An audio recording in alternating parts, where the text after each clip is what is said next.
girl with sparkling eyes, a superhero in disguise. Medicare Misty, we are in Chicago. Can you believe it? Oh, I love this. Is this our third or fourth stop? That's what I said today, fourth. I had to count. Yeah. We started in Orlando, then went to Atlanta, then went to Charlotte. Now we're in Chicago, then it's Dallas, then we're back. Back home. So you just got done getting some deep dish in Chicago. How was it? Oh my gosh. The crust is this big. I call it like a pizza pie. It's literally pie. It's cheese pie. Yeah. Very, you couldn't even explain it because I can't explain it to you. You had to get a huge, like a steak knife to cut it. Yep. It's delicious. So let me just brag on you for a minute for those of you that don't know you. 1,500 Medicare agents. Yeah. You're probably one of the most branded women in Tennessee, especially in Chattanooga. That's your hometown, right? So what I want to talk about is how did you become such a brand powerhouse? Also, how did you acquire 1,500 clients? What's your story? How can maybe other people do what you did? So let's just start with you. What's your story? Tell me about the beginning and how it all started. Whew. So my parents were 16 when they had me. Kids having kids, drugs and alcohol, and sad story, but turns out good. My mother was adopted, and which was probably part of the issue. She would drop us off at my grandpa's house all the time, and my grandpa kept saying, "I'm not going to raise your kids. I'm not going to raise your kids." So she didn't believe him, like saying, "Of course you're not going to not raise your grandkids." And they would straighten up. So his idea of trying to parent them to straight up was to put us to foster care. So you're almost like a bargaining chip. I know, right? And I do Medicare, and so I just found this out like recently, probably about 2 years ago, and maybe 3 years ago. And the foster care part you just found out? Foster care. Really? Yeah, I had no idea. We were 4 and 5 years old, so we had no idea. And they got us back. Obviously, that's how I didn't know. They were probably about 15 days. My dad said before the state wouldn't let them have us back. My dad straightened up, obviously, and my mom didn't, but my dad is now 8 years sober, and my mom is still not, but we still pray and work on that. So I think the drive comes from, one, not having anything, and seeing what they did. They were very smart. My dad can do numbers like no business in his head without a calculator. My mom's full-blooded German, speaks German, and she has it there. I think they lost faith and they didn't have what we have here today. And I didn't have it, but there's some fire in me, one, to help other people, and two, to make a difference. That's what we're here for. And I think there are some magical things. We're hearing everybody saying how, we all have it in us. Why is the switch flipped on some and not others? I have hunches. I see. I think that's called the Holy Spirit. Yeah, see, you get it. And so that makes a difference. My son, he's 21, he's amazing, great kid. His name's Landon, which is great. And I'm trying to flip his switch. Sure. And now I know what happened is I overcompensated for not what I had, and I gave him everything. Sure. So he doesn't have the drive where I didn't have anything. And so I guess that is the difference, and I want to send him to Coach Burke for him to flip that switch. The pray drive. The play drive. The play drive. Yeah. And I guess I don't know. I just want more. I want to do big things. I feel it when I was little. I kept thinking, there's so much I want to do, but I don't have anybody to show me. Sure. I kept asking, and the guys hear this, it's a men's world, but it really is. A lot of women get left behind because y'all were cool enough to figure out that you have this bonding, that we can help each other and there'd be no drama, none of that stuff. Sure. The market's too big for us to be squabbling and against one another. Yes, and together we could, you hear it all the time, but it's so true. Together we could do so much together. It's sad, it really is. There's a lot of people that want to be Cody Askins right now, and then they pick fights. And it's like, you guys are just kind of sad. I'm sorry. I'm sorry you're not a part of our crew anymore. That's such a bummer. I know. My world too, the same way. Yeah. And you build someone up, you get them in this business, and they leave. And yeah, and it's heartbreaking, especially when you get them in it. They didn't even have a license before. So I think I wanted more, and I wanted a difference, and I didn't want to tell my kid I was broke. I heard all the time we couldn't afford it, but there was always cigarettes and beer. And that's really why I didn't drink a lot, all through high school, all that, because I knew that was what yeah, and that it kept them from being the parent they needed to be. Sure. So I guess everybody has an addiction. Mine is work. And chocolate. I love chocolate too. Yeah, pizza now. Chicago pizza is the greatest. So when my dad got me back, which I didn't know, it was kind of trauma after trauma, just a hard knock each time, which I think when someone has a calling on their life, it's not easy for a reason. Because, I mean, why? I don't know. You know what I've heard? I've heard the best leaders walk with a limp. Have you ever heard that? Oh, no, but. The best leaders walk with a limp, and I've seen that to be true. I feel like God can turn all things for the good for those that love Him, right? Yeah. So, like, as you're a parent, I'm a parent. If I wanted to teach my kid that the stove is hot, I'm not going to go take my son's hand and put on the stove, right? But if my son reaches up and touches the stove, like, that's a learning lesson right there, right? And I think God doesn't necessarily, put us, like, God didn't have His hand in putting you in foster care. That was your parents' decision ultimately, right? But He can turn all things for the good for those that love Him. Absolutely. And so the best leaders walk with a limp. And I remember, I look back, I went through some crazy stuff too. And when I look at my leadership ability before and after, I was a much, much better leader after I was humbled and have that limp than I ever was before. So I think anybody that's really called to leadership, I think unfortunately they got kind of some tough road before they're headed in that leadership role. So you heard the story of Joseph, right? Where, it's like, can you imagine your brothers like throwing you in a well and then all of a sudden you're sold into slavery? Can you imagine the despair that you'd be going through, right? And then you're finally out of that, and then all of a sudden you're, running the show of Potiphar, and then all of a sudden you're back in prison again, have no idea what's going on. Yeah. He ends up running Egypt, right? Through God's help and the visions that he was given. It wasn't just Joseph's will, obviously, it was God's plan, but I wonder how much that well and prison had to do with Joseph's leadership and why everybody just put him in charge of everything. You know what I mean by that? But he had to go through it to become that leader. You have to become stronger. And I feel like I'm a big crier, Misty. I think my mom jinxed me with the name Misty. And from the hardships, and each time I think I get stronger and stronger where I can tell my story. I don't have to cry, and I don't cry as much because of the what we've gone through. Sure. And even before the foster care, my heart was not fully developed when I was born, so I was shipped off first day to Ponca City, from Ponca City, Oklahoma, to Children's Hospital, and I wasn't going to make it. And I would love to find that doctor that saved me and put me on medication for like 2 years. Really? And then Mom said one day I woke up at 2 years old, and she said I slept for the first 2 years, and woke up and said, hello, like, that's hey, incredible. It's time to rock and roll. Let's do this thing. So that's how it started, from that tragedy to that tragedy, parents divorce, house burnt down. I mean, seriously, it is a Jenny Jones story from childhood to business to here. And that's why I think I have so much heart to give back to them, to say, you can do it. I know it's going to be tough. It's going to be tough, but if you want to do it, this is what it's going to take. You will get knocked down. You will get hurt, just like Joseph. Yeah. You're a business owner, and that's not easy to grind that out. It'd be easier to get a job most of the time, right? But we do the hard things, and I'm sure you feel called to do what you do, right? So you're in Chattanooga selling Medicare, 1,500 clients. That's a lot of clients. How long did it take you to build that book? So I was captive. So I started up captive 2005. When I just sat and wrote applications when the drug plan came out. God blessed me with that. And then 2006, started with HealthSpring, which bought Cigna. Humana came and said they're not paying enough, they weren't. And worked my way up to sales manager with Humana, moved, and then Blue Cross Blue Shield offered me a position to come home, back to Chattanooga. Ran their, was their first captive outside sales agent they ever had. Still don't have it. What year is this? Okay. Sorry.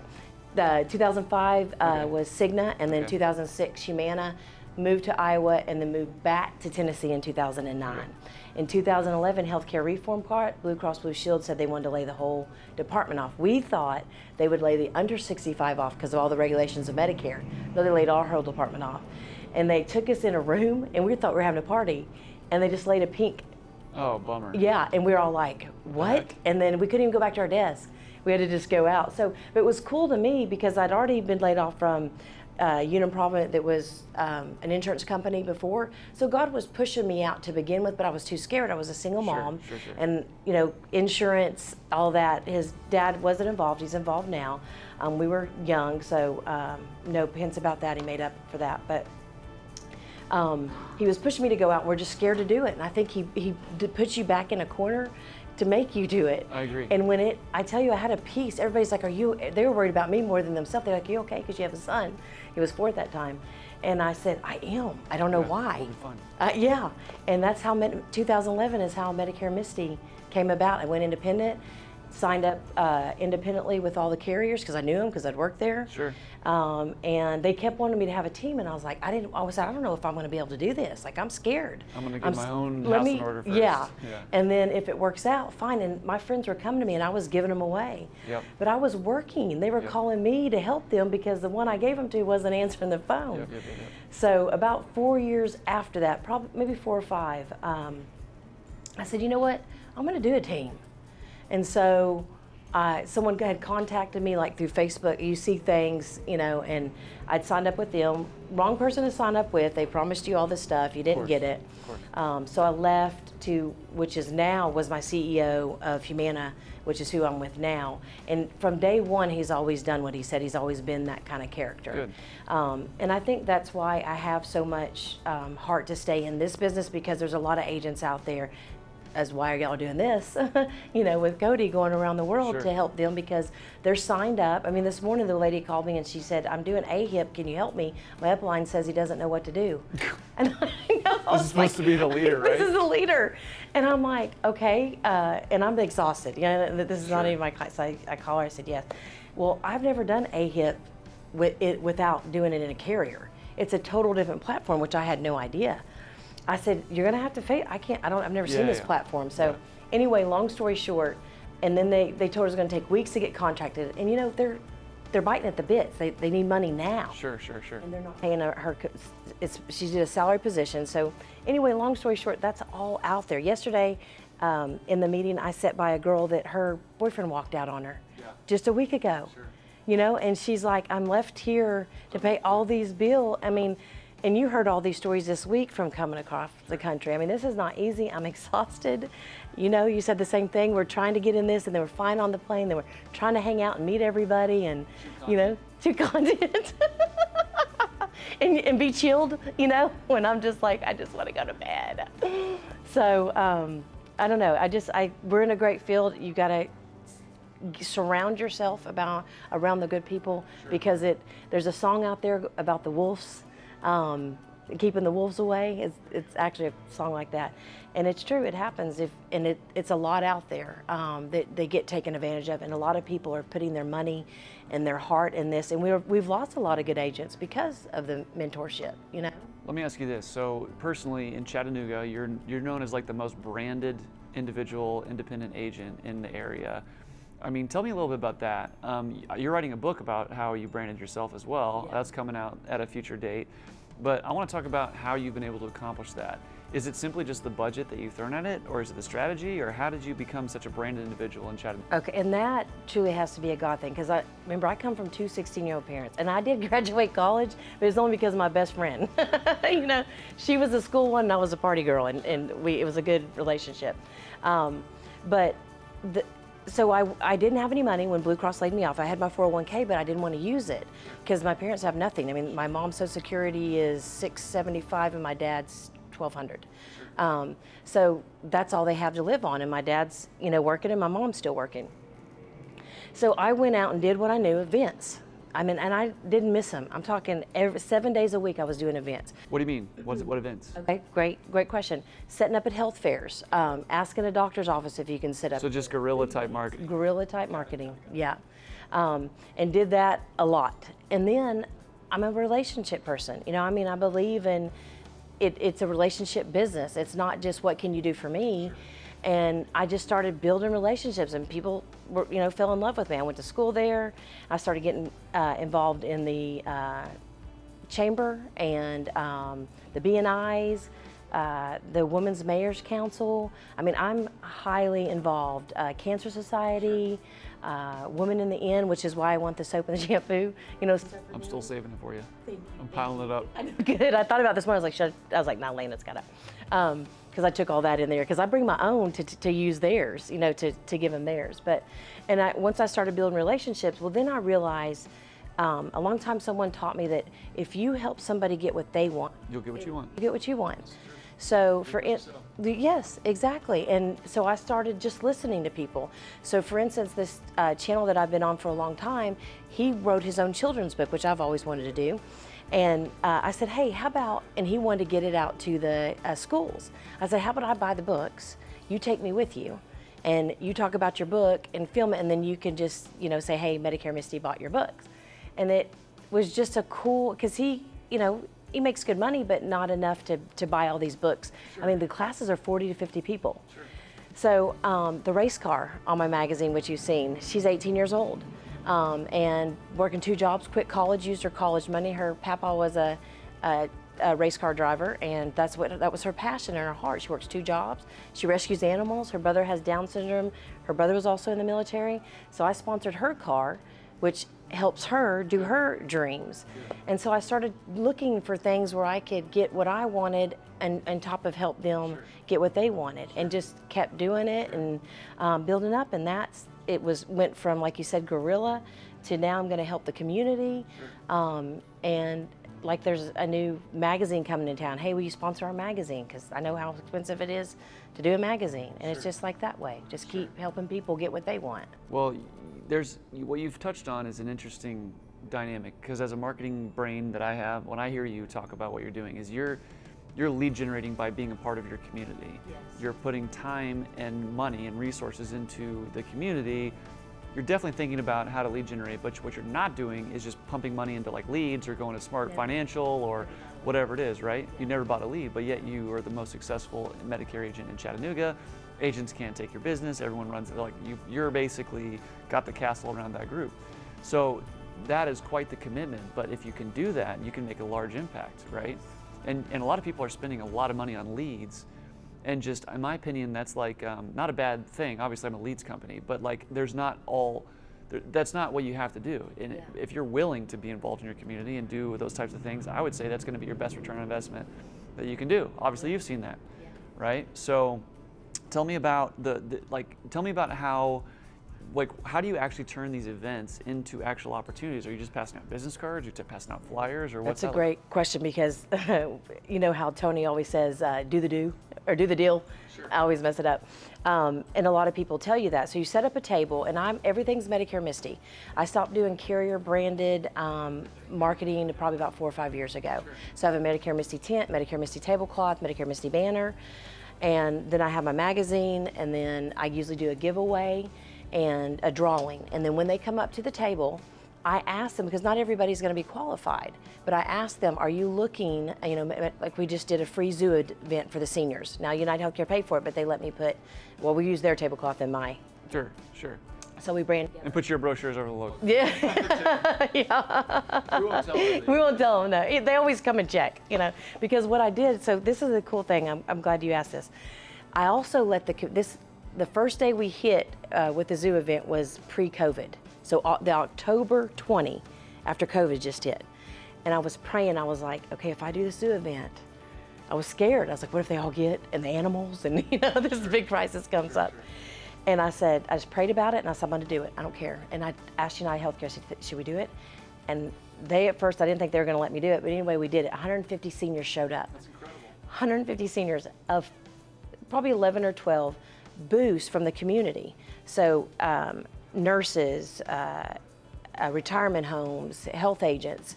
I let them set a booth up for free because I knew they were hurting. I mean, we were all hurting. The economy shut down. We're all freaking out.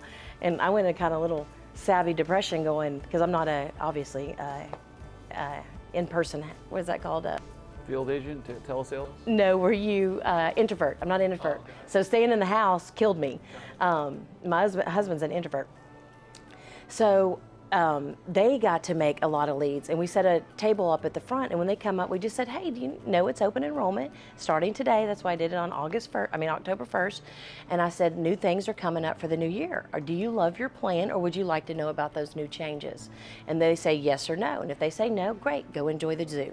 And if they say yes, we take their name and number down, say, okay, we're gonna call you after this event and set an appointment. And you're also entered into our drawing. Wow, that's awesome. Well, what was cool is I told the booths inside, because you went around the whole zoo and there was a booth all around it. And I said, make sure you bring giveaways.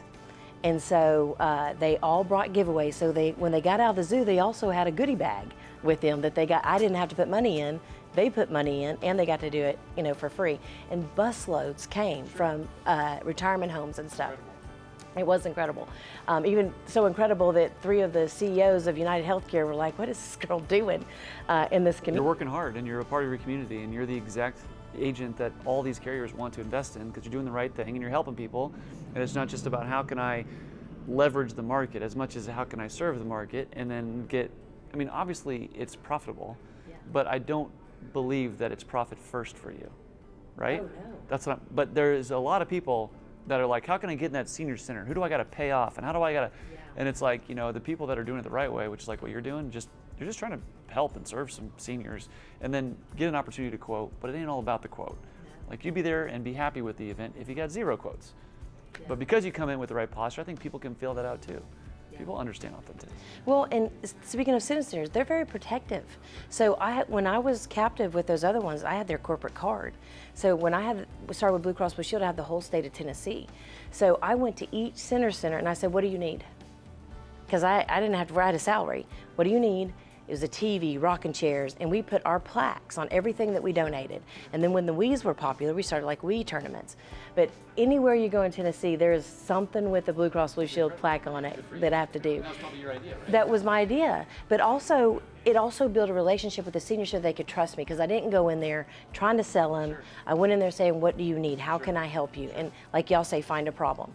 There's always a problem, which is always a solution to do. And that blessed me because when I got captive, and when I became independent, that helped me get back in there again, and they weren't like shut offish and going, no, you know, you can't go here. So that helped me too. Well, this has been an awesome interview. I want to end on one concept that is not business, but something really struck with me whenever you were talking early in the interview. You're talking about your son getting that switch flipped. I want to talk about that for a second. So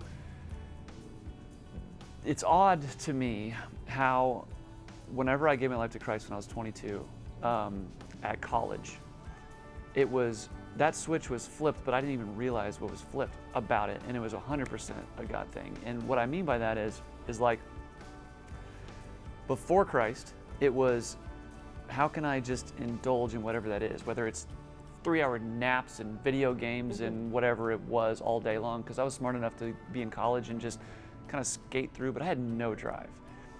And then I gave my life to Christ, and all of a sudden I started to like, I think I'll be the student president of the ministry that saved my life, and I think and all of a sudden it really flipped for me. And the way that I had somebody explain it to me, are you an animal person? Yeah. Okay, so like I have 2 dogs, right? So if my dog goes out in the backyard and picks up this nasty, dirty, dead bird carcass, right? I can't get that out of his mouth to save his life because he wants that thing, but that's disgusting. That's gonna make him sick. Like, what are you doing? You know what I mean? Like, but I can't get it from him because he's gonna chase for me because he thinks he wants that bird. You know what I can do though to get that bird out of his mouth? I can put a big old steak right next to him. He'll drop that bird in a second and pick up the steak. Yeah. You see what I'm saying? And I believe that's what God does for us, is as a father. It's not so much like, all right, son, get your butt out of bed, and it's got to be, it's work ethic time because that's what you're called to do. It's like, I don't want the dead bird anymore. Like, you're showing me this, and I want this. Yeah. You know what I'm saying? So a lot of times, I don't know if it's even really possible to flip that switch on our own behalf, because I think it's the Holy Spirit that really does that for us. You know yeah, I really do. Yeah, and he has a purpose. He just wants you to flip that switch, and he'll take you. Like, we don't want to go on another plane unless it's a commercial. I mean, a private one again. Sure. My point is like, it's odd to me how much I didn't even realize that my heart changed. Like, it's not like I made the decision or grinded myself out of that. Like, it wasn't like I gotta pull myself up by the bootstraps and get this done now. It was like, I didn't even want to be lazy anymore. I wanted this for myself, and it wasn't even hard for me to do it because I was just relying on him, and I was just waking up in the morning and spending time in his word and talking to him, and he was saying, here's what you need to do today. And before you know it, I had created a set of habits that I didn't even realize didn't even want the crap that I was doing before. Make sense? And so I think a lot of times people try and like, why isn't success coming to me? Or why, you know, why don't I'm just, whatever, they want to put over themselves with self sort of talk. And it's just not the case. And a lot of times you honestly can't do it on your own. I don't believe I could. In fact, every once in a while when I think I can do it on my own, sometimes I feel like God just kind of, it's like, oh yeah, how's that feel? You want to carry that? It's like, oh my God, I'm filled with anxiety and fear and stress and I don't know what's going on. And he's like, yeah, So I'll just give it to me. Cast all your anxieties on me, right? And it's just interesting that you say that, because I was the same way. It's like that switch just flips. So if anybody's struggling in business, God wants what's best for you, and a lot of times the financial component of that, I'm not saying that you give your life to Christ and all of a sudden your life's going to be great. No, he says it. No. But I will tell you that he will teach you to be a better person, and you will become the person that yields fruit. And a lot of times that fruit is helping other people. You can't help other people if you're starving. Well, and Jesus didn't do it by himself. He had a, so tired I can't even think of the name. Thank you. I was waiting for you to finish that for me. Yes, he had disciples. And so that's, I mean, it's totally true. Last night, what Ollie said about the Jordan, you know, my office is on Jordan Drive. Yep. I was like, I learned that on the plane. I was like, my office is on Jordan Drive. So I know it's going to flow. I mean, it is magical, and he loves us all. I just say don't give up and just get around. There's so much out here that I didn't have. What y'all are doing, I didn't have that. It just was hit after hit. One thing I want to add before I leave, just because that wasn't enough on Vince. You know, when kind of like Leeds, when people say that event was bad, the event's never bad, because there are vendors that show up. When you do an event, after you do it, go and talk to the vendors and partner with them. Sure. Hey, how can we help each other? So if I'm ever at a dead event, to me it's like there's a vendor here that's about to change my life. Sure. So I say that because it is say go do it, and there's no instructions. Like go do an event, and I'm so glad you said, what do you mean? Because I don't know what that means. But there's way to build this business with no money, because I did it. A lot of people do it. Yeah. And if you either have time or you have money. And if you have the capital, you can be a little bit more efficient. Like not everybody can go sponsor a car. No, right? No, but it took me 15 years, 17 years. So you got to compensate for, you don't always have to, you know, the leads. That's like kind of like a lot of times the narrative. It doesn't have to be that way. You can do it different ways. You can do it seminars, you can do events, you can do grassroots, especially in the Medicare space, because all you got to do is put yourself around seniors and try and serve. Right? Yes, because they love you. They're grandparents. And they also need help. Like also, don't let someone else take advantage of these people. Good grief. Like, you know what I mean? Like they need help. They're going to need something that you have, and they're going to get it from you or someone else. So put yourself around that situation and serve them, and then see what comes at it. And I love and we've heard it 500 times, get around people that have a drive. If you're sitting around people that have no drive, it's going to keep you to have no drive, whether it's money or not. But if they have a drive, at least they're driving to do something. And the money will come if they don't have the money, you know, too. But I love that about people too. If they're around talking about people instead of about ideas, then they're doing the wrong thing. Well, thank you for joining us. Thank you for having me. I appreciate it. Okay.